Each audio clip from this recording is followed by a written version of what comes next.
specifically to the Divine Feminine Collective. I have been doing a lot of inner work directly relating to my own like love of self and opening myself up to receive, because this can be difficult, especially in well, a lot of cultures, but especially like the way that I was raised, the way that my adult relationships ended up being. It was very difficult for me to actually open myself up to receive. I'm a giving person, and so I tend to be very self-sacrificial, and this has left me wanting. We'll just say that. Okay, so before we begin, I want to connect so that I can channel a very good message for you. And then we will get into some Priestess of Light Oracle, and then we'll do a short reading with the Tarot. But I feel like a lot of this is going to be like talking about the message of embodying your divine feminine. Now, it does not matter what your gender is. Divine feminine is not a gender, it is an energy. When we are talking about energies, we are talking about the energy of receiving versus the energy of like action. And I can explain that a little bit better. But we're talking about the creative side, okay? So if you think about the divine feminine as the mother, okay, the difference between the mother and the father, they're both very important, okay?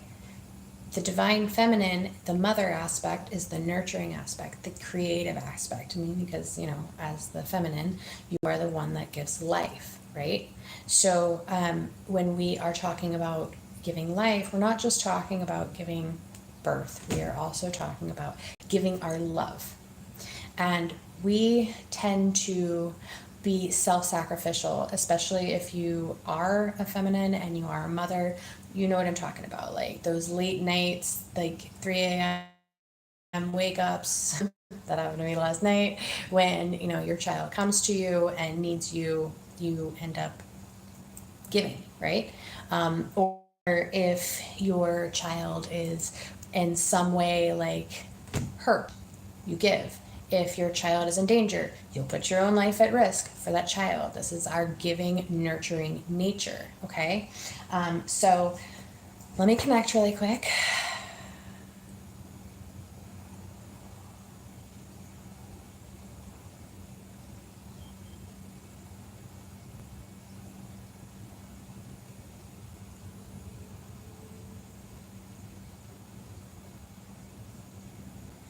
Okay, so first things first, hello.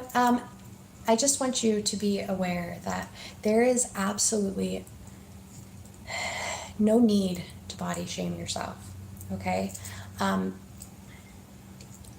understand what it feels like to hate your body.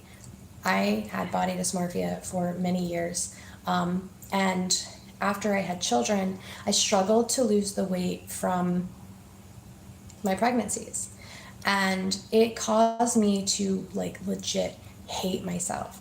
Hello. And I felt like I would never, ever, ever, ever lose the weight. And it made me feel shameful of myself. It made me feel like I wasn't pretty anymore. And when I became a mother, I felt like I was no longer anything but a mom. And many years, my children are 10 and 9, and it was in this last year I started to appreciate my body, my scars from stretch marks.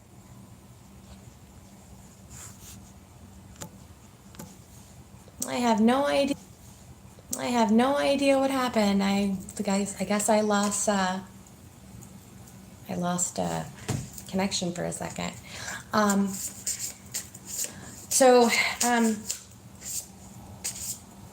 after I started to appreciate myself as the mother that I was, and stopped looking at myself as ruined or scarred or scarred, and I started to see the beauty of. I don't have any idea what's going on and why I keep getting disconnected, but once I, not from like a perspective of I want to lose this weight, but from a perspective of actually loving myself. For who are just joining, I am talking today about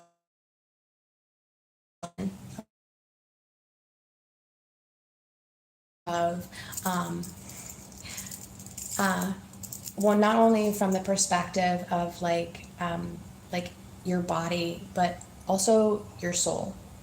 Loving yourself is so important. And when we love ourselves, that's when we're more capable of giving love to others. So I'm going to pull 3 cards from the Priestess of Light Oracle. This is from Sandra Ann Taylor and Kimberly Weber. It is, I love the imagery on these cards. A lot of big cats, and I absolutely love big cats. I'm sorry that the video is lagging. I have no idea what's going on. I have great connection, and yeah. I don't actually understand what the word twigged out means, but if you're inferring that I am on drugs, you are absolutely wrong. I am 100% sober, and yeah. So let's see. All right.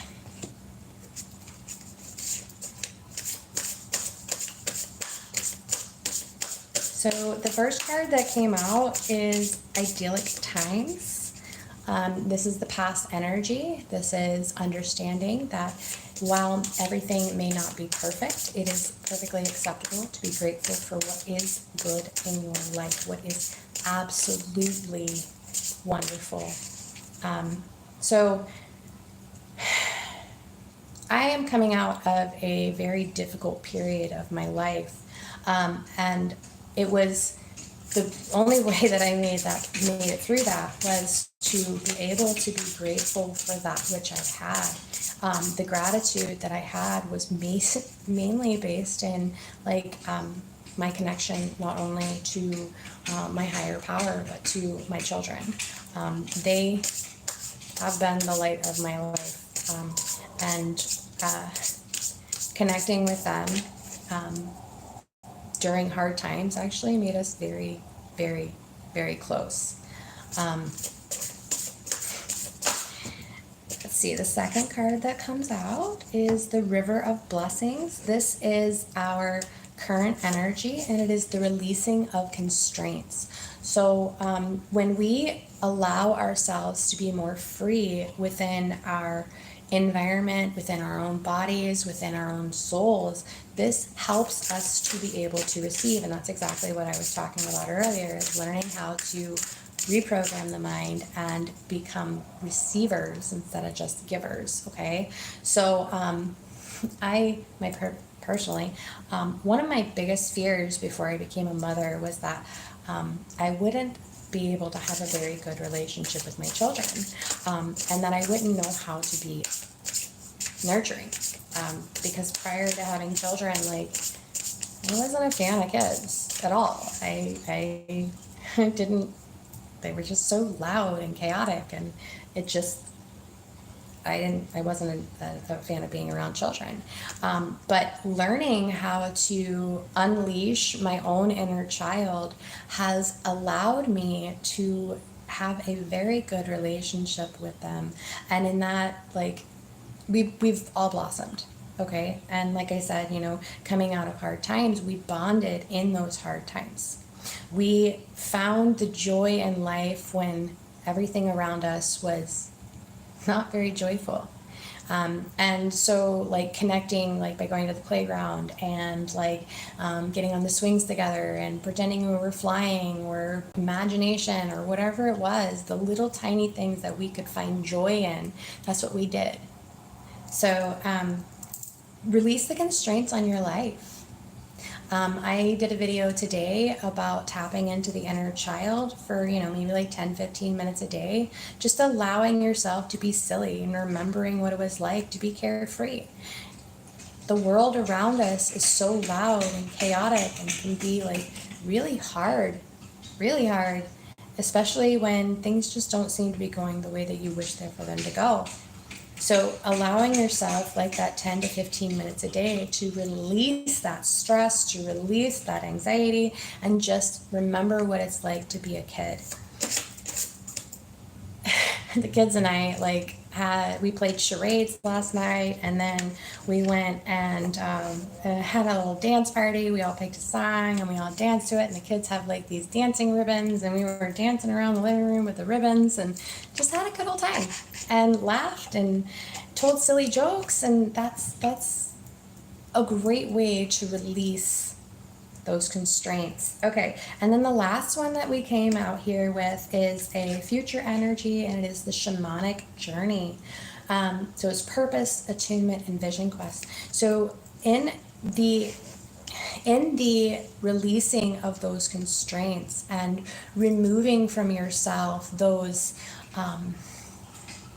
societal demands, being a woman, we are expected to do a lot. And a lot of the times when we're doing these things that we are expected to do, we get a little like, well, I need help. I need this. I need that. I need that. And we look at what we have to do as a need and not necessarily as an act of our love. And I did a video about this yesterday, that when we start to look at the ordinary, the things that we do on a daily basis, as not just things we have to do, but as expressions of our love. For example, when you're doing the dishes, you're not just showing love to your family for doing those dishes, you're showing love to yourself because you're taking the time to clean, meaning you care enough about your environment, about your personal hygiene. Like, you don't clean your dishes, it's going to end up with dirty nastiness everywhere, right? And then, you care enough about your home. This is all expressions of love. You are loving your home, your family, and yourself by taking care of those dishes. And so we turn that ordinary, everyday chore into an act of love. And now it's not as hard. Now it doesn't seem like something that I have to do. It's something I want to do because I am expressing my love for myself and for my family. Okay, so when we're talking about shamanic journeys, we are talking about going inward. We are talking about expressing and exploring that which is inside of us. A lot of the times, we are afraid to face those things that are inside of us that are scary, I guess, those shadow aspects. And when I say shadow aspects, I'm not talking about dark energies. I'm literally talking about pain, shame, jealousy, anger. These are the emotions that are within us. That's awesome. The emotions that are within us that, we don't want to face it. Because if we face that, what does that mean? But these inner journeys are important because this is how we transform the pain into our personal power. So, for example, in my life, I've had a lot of very difficult experiences. And I could sit there and allow the pain from that to continue to keep me down, or I can learn from those lessons in my life and turn those into a shield. So I know now what I can expect, what I want, what I don't want, what I will allow, what I will not allow, the boundaries, the setting of the boundaries. All of these things have become my personal power. And so, like, now those shadows are no longer shadows, but my personal power. Okay? So,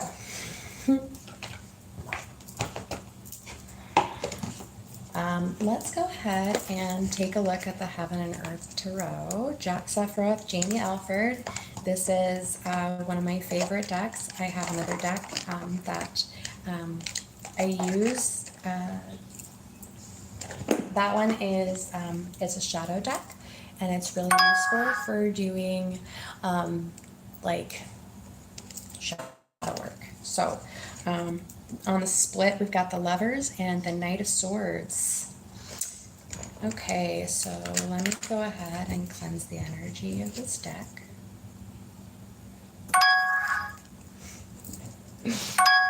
And my dear friend is apparently unaware that I am live right now, and messaging me nonstop. That's awesome. Okay.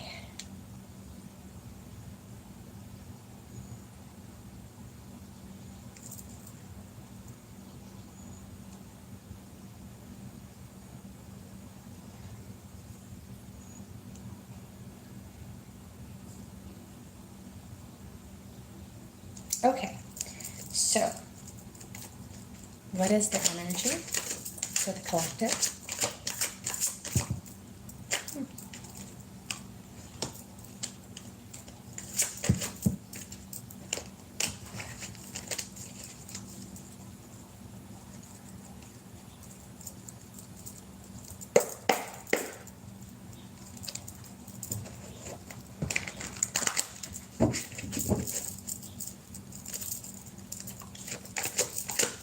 What is the energy for the collective? Interesting.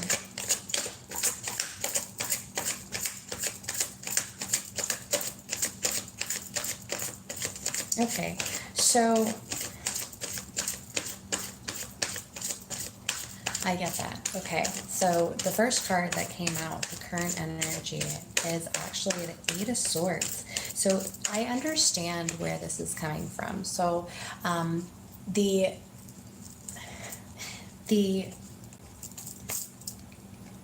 everyday average woman right now is extremely, extremely stressed out. Okay, we are looking at life from the perspective of we are working because it's like nearly impossible to be a single income family. We are looking at taking care of our children, and we are looking at trying to somehow, take care of our home as well as ourselves. And this can leave us feeling trapped. Okay. Now, I love to mention this because the binding on this card for this woman is legit. It looks like duct tape. Okay. Don't get me wrong, some duct tape can be pretty, intense, but not all of it. And I think that the energy here, that the message is that we feel trapped by societal expectations. And it's a message that I speak a lot about is removing the idea that we have to pour out for others before we pour out for ourselves. Okay, we feel selfish when we go to take care of ourselves. And the analogy I always love, and I just flew yesterday, and every single time I hear it, it always reminds me of this. It is not selfish to put your mask on first, because if you do not take care of yourself, you are not capable of taking care of other people. Okay? Think about how much you run yourself ragged. Think about how hard you push yourself on a daily basis to take care of others' needs, when in reality, the person you need to take care of is you. Are you showing yourself love? Are you showing yourself compassion? Are you a person who is super compassionate for other people, but then completely ignore yourself? I did that for years. around. A very dear friend of mine, her and I have been talking about this lately a lot. She and works and works and works and feels terrible when her body is so exhausted that she literally falls asleep. She says bad words about herself because of that. She says things like, I am lazy, I need to do this, I need to do that.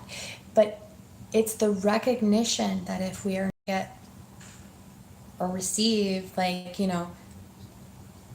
pouring into our cup, but when the source is our own love for our own self, this is a never-ending flow.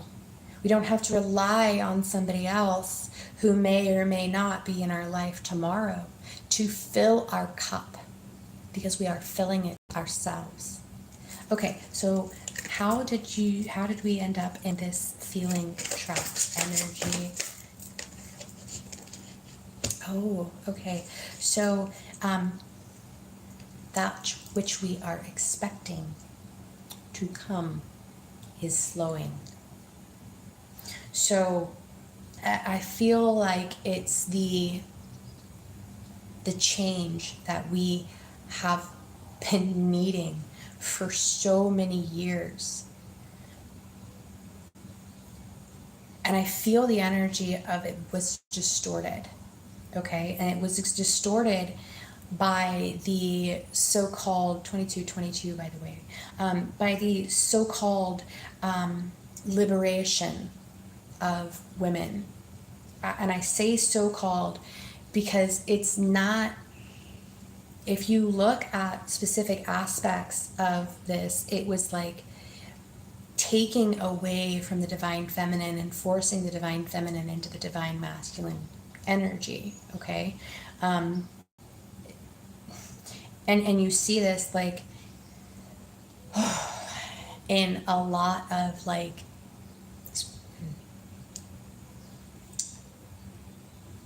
this is something that I have spoken about before. It does not matter what the woman feels. She is vilified, right? So if she is emotional, she is considered to be like overly emotional. If she's closed off, she's considered a shrew, right? So there's no like in between there. And this is because the fact that it's hard to find balance in a world that is continuously chaotic, which is why it's important to shut off the noise and sit with oneself in stillness every now and then so that you can reconnect, okay? Now, this change, yes, it has been slow, but it's not necessarily a bad thing, because we may not be ready for the change. This is a time for growing. This is a time for changing. This is a time for sitting in that stillness to reconnect, to realign, okay? It's not necessarily about what you want right now. Hello. It's about knowing that just because you want it doesn't necessarily mean you're ready for it. So you may feel trapped, but in reality, you're not trapped. You are solely in a period of transition, okay? So again, I mentioned the fact that these bindings, they look like duct tape. Duct tape is escapable. You may think that you are like actually trapped, but in reality, you're growing, you're blossoming, okay? It's not taking too long. It's taking time, because in order to prepare, it takes time, okay? I talk a lot about healing on this channel. I talk about it like nonstop. And I spoke about this last night, and then I posted it this morning.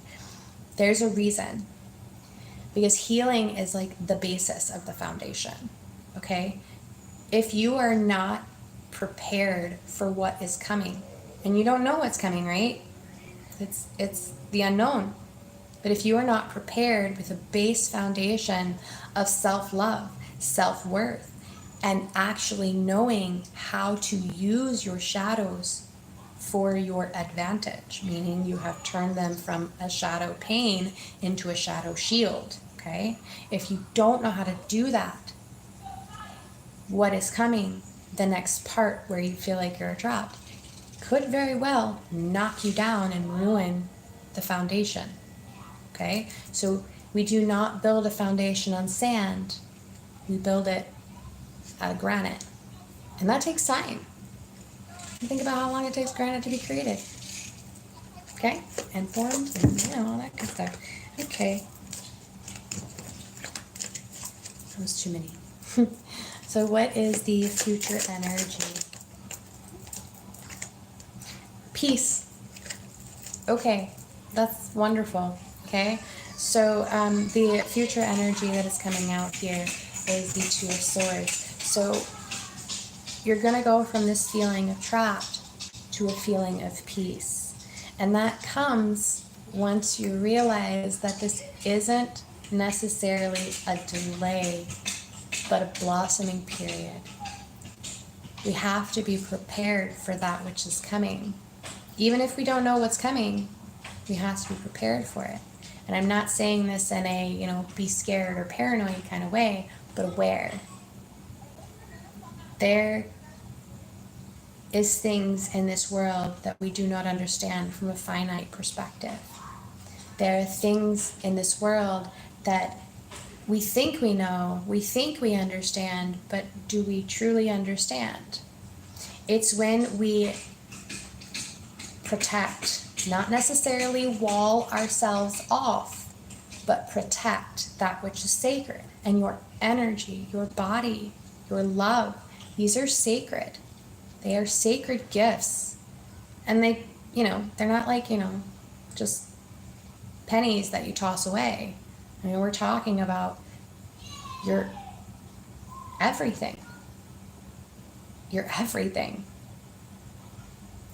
Again, speaking, about your children, it's not like, you would just open the door to some stranger at 2 a.m. No, but if your child knocks on the door at 2 a.m., you're going to be like, I'm there. I got you. Okay? So it's about knowing who is deserving, and protecting yourself from those who are not deserving. And your past, and if you pay attention, objectively paying attention to what happened in your past, not just putting off blame and saying, well, that person did that person did that. Looking at, and again, no blame, looking at how were you in that period? Who were you in that period? Were you healing? Were you loving yourself? Okay? Were you protecting yourself? Were you walling yourself off? Were you just open for anybody to walk through? Okay? Understanding that it's not necessarily a blame thing, but a learn the lesson thing. Okay? Now that we've learned those lessons from the past, now we have those shadows, like I said, as a shield. We know. We can see coming from a mile away. A line doesn't equal love, right? We don't just willy-nilly give our love to whoever comes by. It is sacred. So we protect it. Okay? How do we end up in this peaceful energy? Willpower. And willpower is extremely important. Because, sometimes the past is tempting. It really is. And for anybody who, I am a former addictions counselor, and for anybody who is in recovery, you know, and I actually spoke about this the other day, that the past can haunt you, right? And if you continue to go around the same people with whom you used in the past, there's the likelihood that you will fall back into that trap, right? But willpower will help you to stay in peace, okay? It doesn't have to be like that forever, right? I talked about change today. Maintenance is something that you have to continue to work for. But when we're talking about changing a habit, eventually, once we get to a point where we've been practicing that habit, the good habit, the new habit, over and over and over again, it is no longer something we have to do. It becomes an integral part of ourself. Okay? That is what we're talking about. Willpower at this time, setting those protective barriers, using those shadows as shields will help you to learn how to stay in peace. Okay? And the other thing that we have here too is the King of Wands, okay? And I'm not talking about like a masculine energy. I'm specifically talking about like, I mean, like an actual person. Like I'm talking about the willpower there, okay? So that is the exact same thing as like willpower. You have the authority over yourself. You are sovereign. You have the right to choose. Set what you want into motion. It is extremely important that we balance, the divine masculine and the divine feminine within us. The receiving as well as the action, the intentional action moving forward. And in this particular case, it is protecting. Okay? All right, I'm going to go ahead and leave this here. I know this wasn't a very large read, but honestly, this was exactly the message that I wanted to put out there today. It's important for us to be able to sit back and receive, but it is extremely important for you to give unto yourself first, okay? And to protect you and your own. Okay? I hope you guys have a wonderful evening. Bye!